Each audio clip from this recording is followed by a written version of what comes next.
Good afternoon. This is Betty Shan, and I hope you've had a blessed day. I hope everything's went your way and you've got to see your kids and your grandkids today and just had a wonderful Sunday afternoon.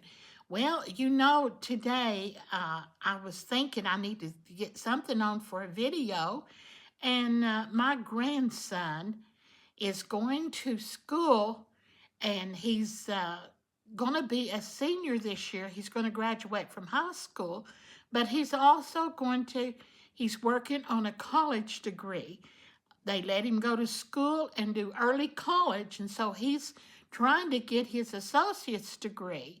And in one of his classes this year, they made him do a speech, and he had to do a speech with instructions so that to see if he could give a speech or give instructions good enough that somebody could follow it and do what he tells them to do.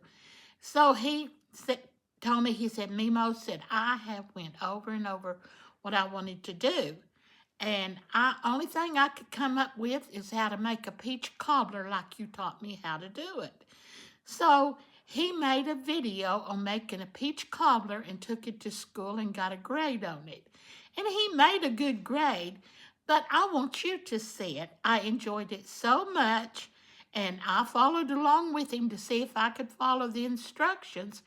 And I think he done a mighty fine job, and I enjoyed that. So I thought, well, maybe my viewers would enjoy watching Connor teach how to make a peach cobbler.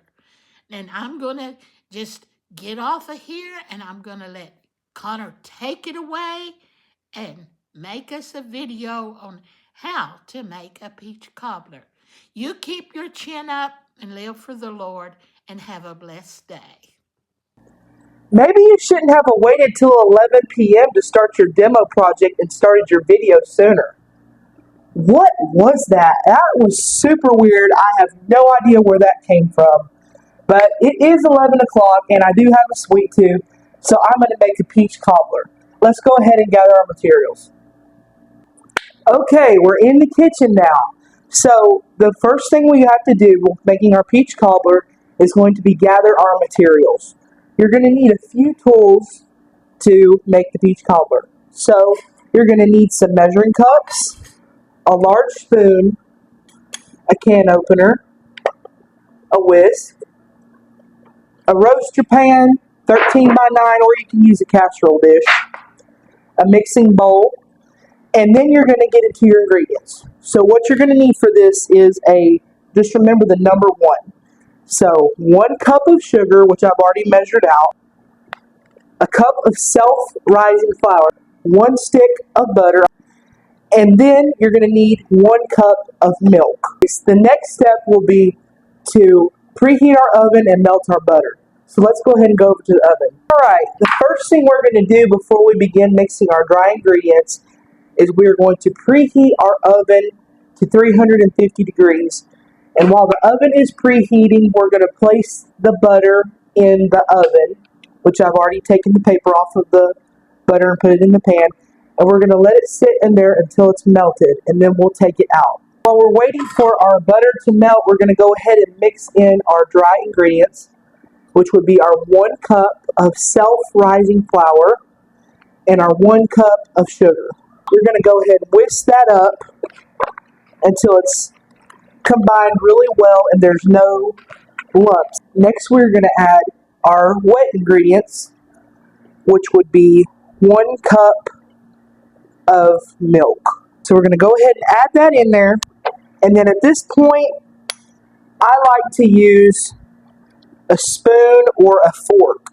So I'm going to go ahead and use my spoon and start mixing everything together. You want to go ahead and mix it until it's going to become a really sticky, batter-like mixture, but you want to make sure that all of the lumps are out of the mixture. And by that time that we're done mixing, the butter should be done melting, and we'll remove that from the oven. Now that we've got our butter out of the oven and it's nice and melted, our oven is still on 350 degrees, we have gotten to the fun part.